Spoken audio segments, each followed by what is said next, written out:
नमस्कार दोस्तों, NCB education hub YouTube channel में आप सभी मित्रों का हार्दिक अभिनंदन है।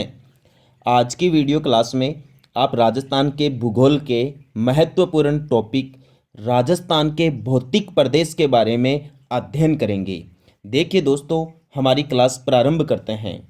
राजस्थान के भौतिक प्रदेश या राजस्थान का जो फिजिकल क्लासिफिकेशन है वो देखते हैं भाई। राजस्थान के भौतिक प्रदेशों की संख्या है 4। साधारण शब्दों में कहें तो राजस्थान को 4 भौतिक प्रदेशों में बांटा गया है। अब ये जो 4 भौतिक प्रदेश हैं वो इस प्रकार है।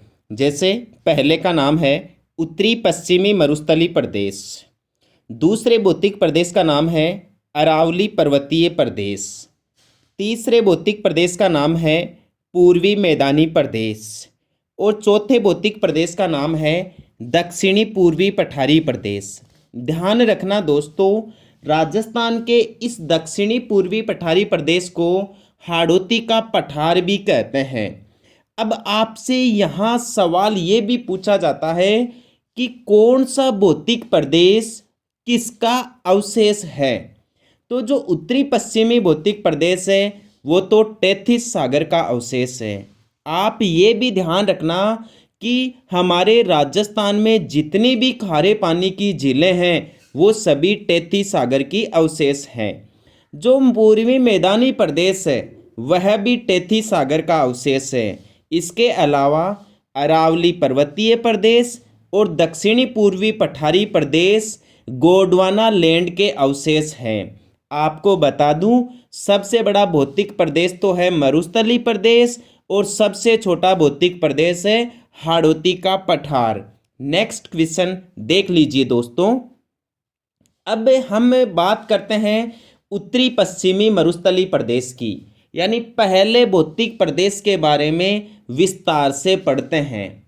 जो अपना राजस्थान का पश्चिमी भाग में जो भौतिक प्रदेश है उसका नाम है मरुस्थलीय प्रदेश, और यहाँ जो थार का मरुस्थल है इसी को उत्तरी पश्चिमी मरुस्थलीय प्रदेश के नाम से जाना जाता है। थार के मरुस्थल के बारे में आपको बता दूं, थार का मरुस्थल 2,60,000 वर्ग किलोमीटर क्षेत्रफल में फैला हुआ है और यह भारत और पाकिस्तान नामक 2 देशों में है भाई। यदि अपने भारत में बात करें तो भारत के 4 राज्यों में थार के मरुस्थल का विस्तार है। एक तो राजस्थान में, एक गुजरात में, एक पंजाब राज्य में और एक हरियाणा राज्य में।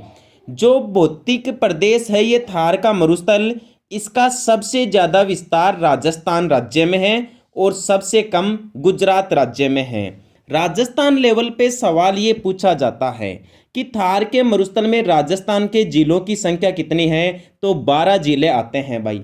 और जो अशोक गहलोत ने हाल ही में 19 नए जिले घोषित किए हैं, यदि वो जिले बन जाएंगे तो अब थार के मरुस्थल में भविष्य में 17 जिले होंगे भाई। आप ध्यान रखना, थार के मरुस्थल की मिट्टी है बलुई रेतीली मृदा।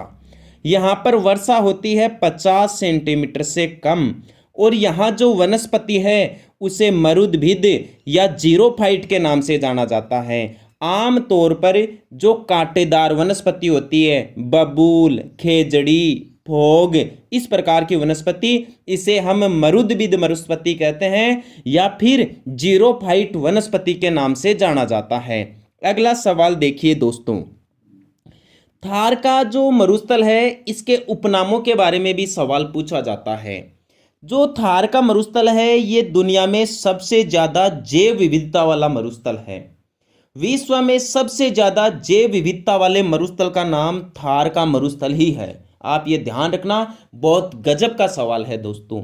यहाँ आपको मैं बता दूं, दुनिया का सबसे बड़ा मरुस्थल है सहारा मरुस्थल, जो अफ्रीका महाद्वीप के उत्तरी भाग में स्थित है, और सहारा मरुस्थल का क्षेत्रफल है 84 लाख वर्ग किलोमीटर भाई। आप ये ध्यान रखना। और आपसे पूछ लिया जाए कि विश्व का शीत मरुस्थल किसे कहते हैं, तो गोभी के मरुस्थल को जो मंगोलिया देश में स्थित है उसे शीत मरुस्थल कहते हैं या ठंडा मरुस्थल कहते हैं। यदि पूरे ऑल ओवर पृथ्वी के बारे में बात करें कि सबसे बड़ा ठंडा मरुस्थल कौन सा है, तो वर्तमान में जो अंटार्कटिका है उसे सबसे बड़ा ठंडा मरुस्थल या शीत मरुस्थल माना जाता है। अगली बात देखिए, थार का मरुस्थल सर्वाधिक आर्द्रता वाला मरुस्थल भी है।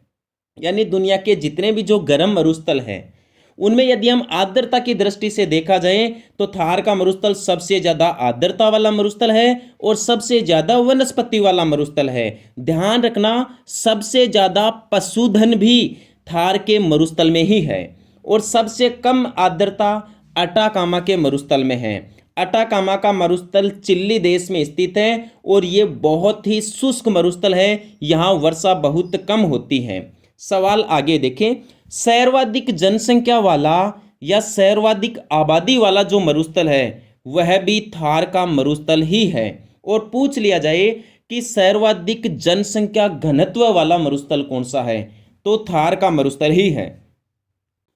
नेक्स्ट सवाल देखिए भाई, अब देखिए आप, थार के मरुस्थल का क्षेत्रफल कितना है भाई, जो 61.11% है और अपने राजस्थान का जो कुल क्षेत्रफल है उसका है 61.11%।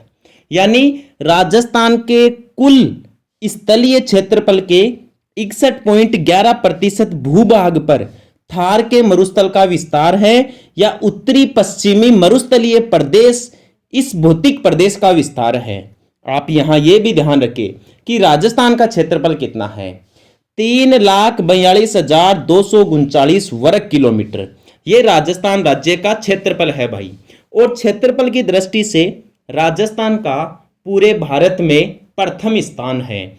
आप ये भी ध्यान रखना कि राजस्थान का क्षेत्रफल भारत के कुल क्षेत्रफल का 10.41% है। यहां आपको बता दूं, भारत का क्षेत्रफल 32,87,263 वर्ग किलोमीटर है। ठीक है दोस्तों, तो जो थार का मरुस्थल है उसका क्षेत्रफल है राजस्थान के कुल क्षेत्रफल का 61.11%। आगे की जानकारी देखें, राजस्थान की जनसंख्या कितनी है। राजस्थान की जनसंख्या, ये जो राजस्थान की जनसंख्या है 2011 की जनगणना के अनुसार 6.86 करोड़ या 6,85,00,000 ये लगभग जनसंख्या है राजस्थान की। तो राजस्थान की कुल जनसंख्या का 40% जनसंख्या वाला भाग तो थार के मरुस्थल वाले भौतिक प्रदेश में पाया जाता है। साधारण शब्दों में कहा जाता है यहां थार के मरुस्थल में 60% भूभाग पर राजस्थान की 40% जनसंख्या निवास करती है।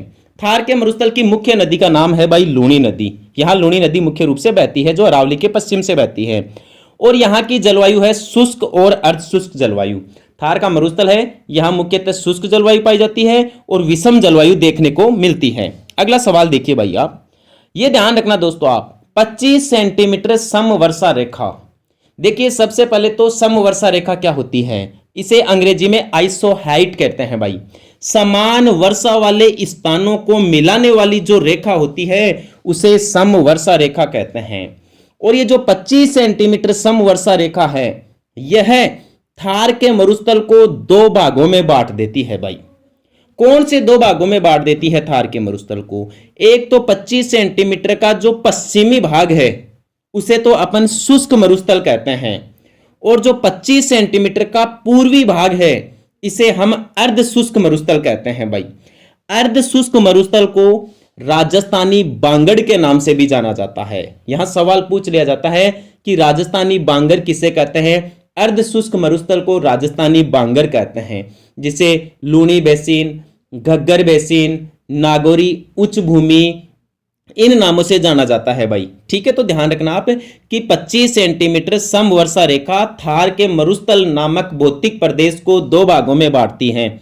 एक तो 25 सेंटीमीटर समवर्षा रेखा, 25 सेंटीमीटर समवर्षा रेखा का पश्चिमी भाग जिसे शुष्क मरुस्थल कहते हैं और 25 सेंटीमीटर समवर्षा रेखा का पूर्वी भाग जिसे अर्ध शुष्क मरुस्थल कहते हैं। आप यह भी ध्यान रखना कि जो शुष्क मरुस्थलीय भाग है यहां 25 सेंटीमीटर से कम वर्षा होती है और जो अर्ध शुष्क मरुस्थलीय भाग है यहां 25 सेंटीमीटर से अधिक वर्षा होती है। आप एक जानकारी 50 सेंटीमीटर समवर्षा रेखा के बारे में भी ध्यान रखना। 50 सेंटीमीटर समवर्षा रेखा अरावली के समांतर खींची गई है भाई। पूछा जाता है 50 सेंटीमीटर समवर्षा रेखा राजस्थान के किस भौतिक प्रदेश के समांतर खींची गई है? अरावली पर्वतीय प्रदेश के समांतर खींची गई है। यह राजस्थान को दो भागों में बांटती है, यानी इसके पश्चिम में 50 सेंटीमीटर से कम वर्षा और पूर्व में 50 सेंटीमीटर से अधिक